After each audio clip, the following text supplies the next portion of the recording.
Hari Om. A small analysis on the second and third verses of the Upadesasaram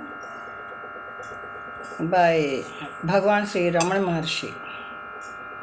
Ramana Maharshi is the embodiment of the Lord, and so he is termed as Bhagwan. There are so many miracles in his life that happened, and he is also called as Arunachaleshwar. It is said that he lived in a cave, and when he was meditating in the cave, a big serpent surrounded his neck as a garland. And one person passing by, he just simply shouted that Swami, there is a snake coiled round your neck. But he did not stir.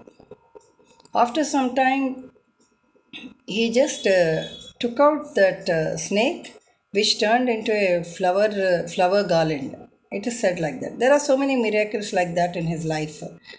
And he is an avadhuta, in fact. He both the Dvaitam as well as Advaitam. He is very much skilled. He taught both, and he wrote many books which are a boon to the humanity. This Upadesasaram is not an exception. It is one of the best books that he has given to the world. Then by the name itself, we can understand Upadesa. Saram means the gist. Upadesa, what he is intuiting. So here we'll go with the explanation of, not the explanation, the analysis of the second and third verse of this Upadesasaram. It goes like this. कर्तुराज्ञया प्राप्यते फलं कर्म किं परं कर्म तज्जडं कृतिमहोदधौ पतनकारणं फलमशाश्वतं गतिनिरोधकम् ईश्वरार्पितं निश्चयाकृतं चित्तशोधकं muktisadhakam. So beautifully he said, very beautifully. Kaya vangmanaha karyamuttamam chit pujanam japa chintana kramat. So everything like that. It goes like that. So here what he is telling, karturagna. Kartu means actions. So every action has the fruits, whatever the action is. It is decreed by God that every action must bear the fruit. And this action is not God, actually. We do the actions depending on our karmas. And that is the first one. So, when we do the actions, karturagnya, when we do the actions, prapyate phalam, we get the results also, fruits, results. Karma kim param, karma tajjadam. Compulsorily we have to do the actions. So, but actions are not God.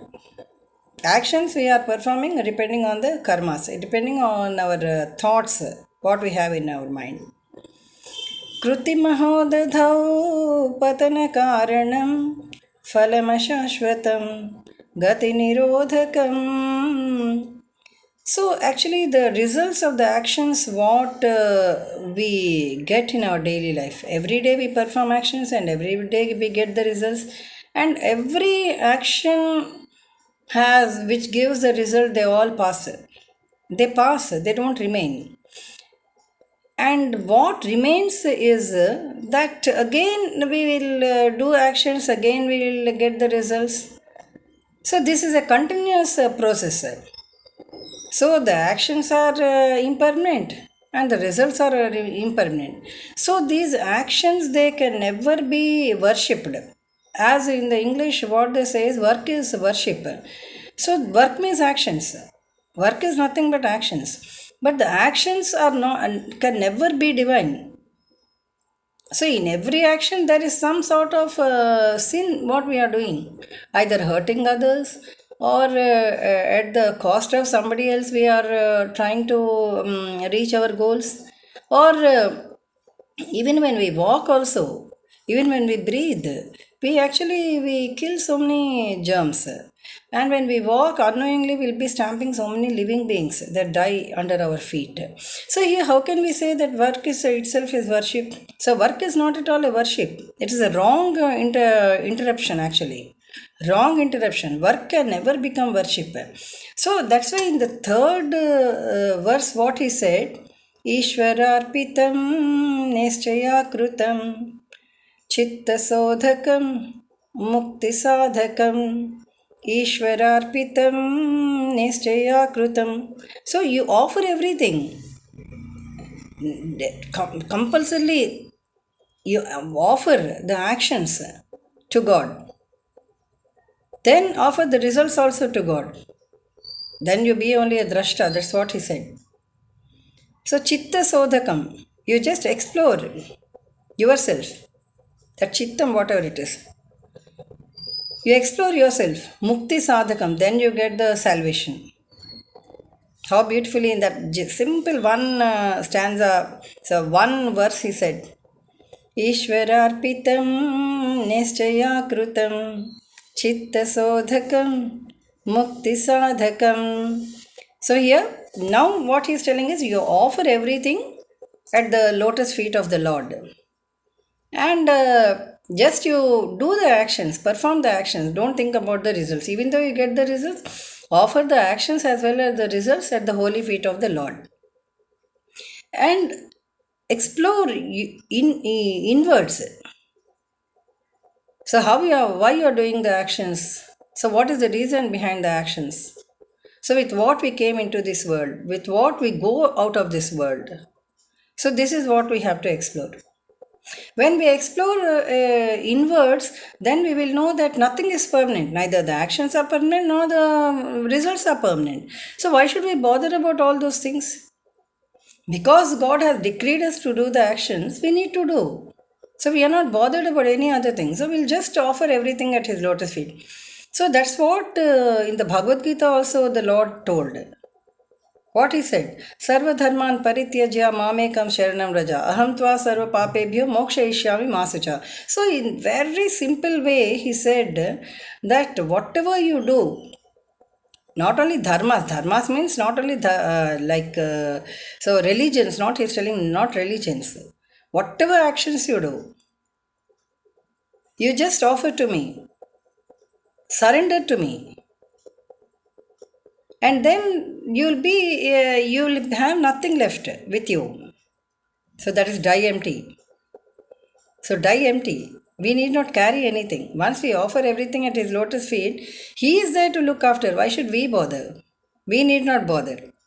Because the actions, what we do is with the karmendriyas. Karmendriyas. And these karmendriyas are, that means they have their own levels. One is superior than the other. So next one see. Kaya vangmanaha karyamottamam pujanam japa chintana kramat. So here, you're doing actions with body, gross body. Kayam means body, gross body. Kaya vangmanaha, you're talking with your mouth, isn't it? Karyamuttamam. So here what he's telling? So meditation, your worship, your what's this incantation or meditation, everything are performed with the body, speech, mind. So body we can see. Speech, unless we say, nobody can see. Nobody can hear. But in the mind, so many thoughts they go on springing out. And nobody understands the mind. So mind is also subtle, and even subtler than the mind is what? So one is superior than the other, and subtler than the mind is the heart, which is the temple of God. If we can make the heart the temple of God, then He will reside. He will reside in the heart. And we will meditate on our own self. We will meditate on our own self because the self is not different from God. God Himself is in us in the form of self. So if that Atma is not there, can we survive? We cannot survive at all. We cannot do any actions. We cannot breathe. We cannot do anything. So with that feeling, so that's what he's telling. So pujanam japa. So pujanam means your worship. You are doing puja. So physically you are doing puja. Pujanam japa. Chintana kramat. You again explore. You think. So now we well understood actions performed can never become worship unless we offer to God. Unless we surrender, we offer to God and surrender ourselves at His lotus feet. So that's what He wants. That's what He said. So this is what we need to understand. So once again, the four verses. Karturagneya prapyate phalam karma kim param karma tajjadam kruti mahodadhau patana karanam phalam shashvatam gati nirodhakam isvararpitam nischaya krutam chitta sodhakam mukti sadhakam Kaya Vangmanaha Karyamuttamam Pujanam Japas Chintanakramat. So this is just a very small analysis. So now we can understand one thing very clearly. That work can never become a worship unless we offer the work, that means the actions and the results at the feet of the Lord and surrender to Him, where the I sense vanishes. I sense totally vanishes. The ego that I am doing.